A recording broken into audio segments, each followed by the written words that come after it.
नमस्कार। मैं Praveen Verma, astrology, numerology, vastu, पावस्टीन, जेमस्टोन कंसल्टेंट। आज मैं आपको जन्मपत्री के अंदर जन्मपत्री से संबंधित भाव और भाव के स्वामी के विषय में बतलाऊंगा कि उन्हें क्या क्या नाम देकर पुकारा जाता है। तो आइए देखते हैं। ये एक जन्म कुंडली है। इसके अंदर पहले भाव जहाँ पर एक लिखा है, सबसे पहले इसके अंदर 1 से लेके 12 तक भाव होते हैं। भाव का मतलब होता है हाउसेस, इंग्लिश में उसे हाउस बोलते हैं।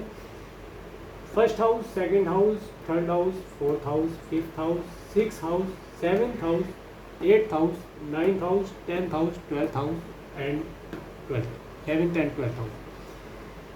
प्रथम भाव, द्वितीय भाव, तृतीय भाव, चतुर्थ भाव, पंचम भाव, षष्ठम भाव, सप्तम भाव, अष्टम भाव, नवम भाव, दसम भाव, द्वादश भाव और द्वादश भाव। प्रथम भाव को लगन भाव कहते हैं और इसके स्वामी को लग्नेश कहते हैं। इसके बाद द्वितीय भाव को द्रव्य स्थान कहते हैं और इसके स्वामी को द्रव्येश कहते हैं। तृतीय भाव को पराक्रम स्थान कहते हैं और इसके स्वामी को पराक्रमेश कहते हैं। चतुर्थ भाव को सुख स्थान कहते हैं और इसके स्वामी को सुखेश कहते हैं। पंचम भाव, इसे स्थान को विधा और संतान स्थान कहते हैं और इसके स्वामी को पंचमेश कहते हैं। छठा भाव, इस भाव को कष्ट स्थान कहते हैं और इसके स्वामी को कष्टेश कहते हैं। सप्तम भाव, इस भाव को जाया स्थान कहते हैं और इसके स्वामी को जायेश कहते हैं।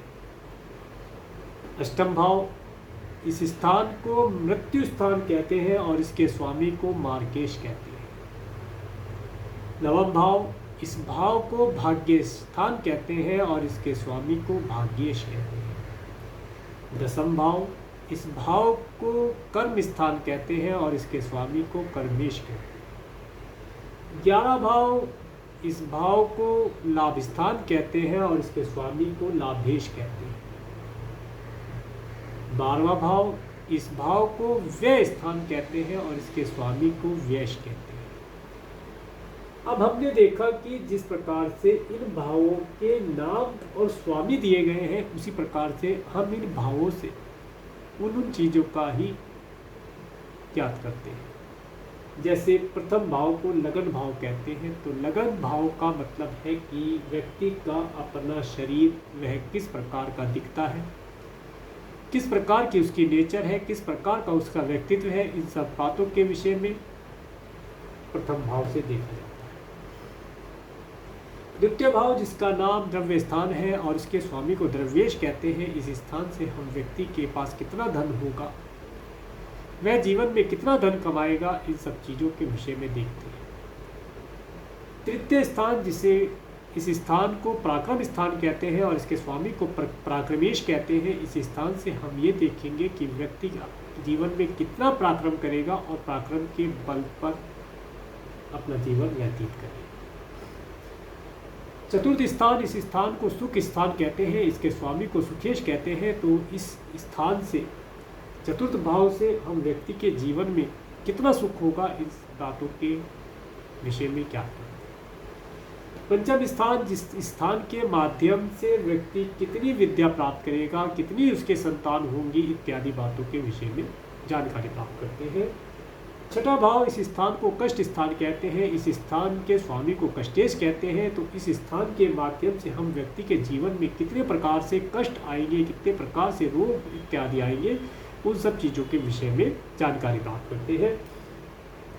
सप्तम भाव, इस भाव के स्वामी को जायेश स्वामी को कहते हैं। इस स्थान से हम व्यक्ति के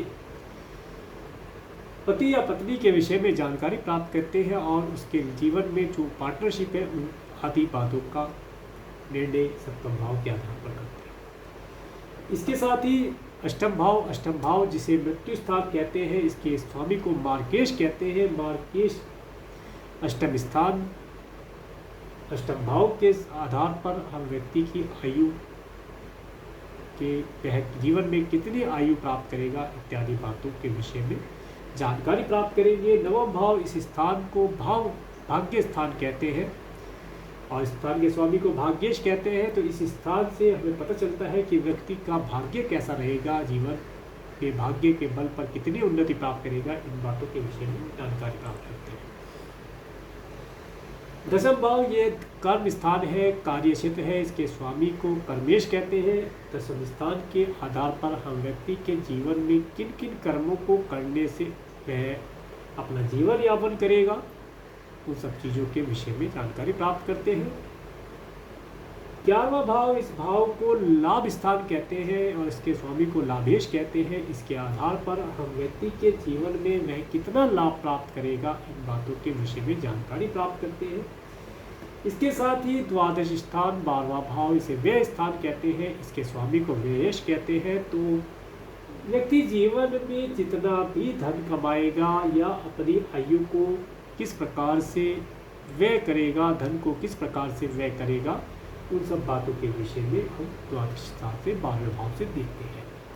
इंग्लिश में इन भावों को first house, second house, third house, fourth house, fifth house, sixth house, seventh house, eighth house, ninth house, 10th house, 11th house और 12th हाउस कहते हैं। बात एक ही है, आप इंग्लिश में समझे या हिंदी में या संस्कृत में। अभी मैंने जो आपको ये भाव के स्वामी और उनके माध्यम से व्यक्ति के जीवन की घटनाओं को जानकारी प्राप्त करने के विषय में जो बताया, वह एक सूक्ष्म सा आपके लिए जानकारी है। किसी भी भाव के लिए बहुत सारी चीज़ों को, किसी भी एक भाव से हम बहुत सारी चीज़ों को ज्ञात करते हैं, उनके विषय में मैं अगले वीडियो में बतलाऊँगा। तो अगर आपको मेरा वीडियो अच्छा लगा है तो आप मेरे इस वीडियो को लाइक कर सकते हैं और अगर आप मेरे चैनल पर नए हैं तो मेरे चैनल को सब्सक्राइब करें, जिससे आने वाले नए वीडियो का नोटिफिकेशन आपको मिल सके। और मेरे इस वीडियो को प्रेमपूर्वक देखने के लिए आपका प्रेमपूर्वक धन्यवाद। नमस्कार।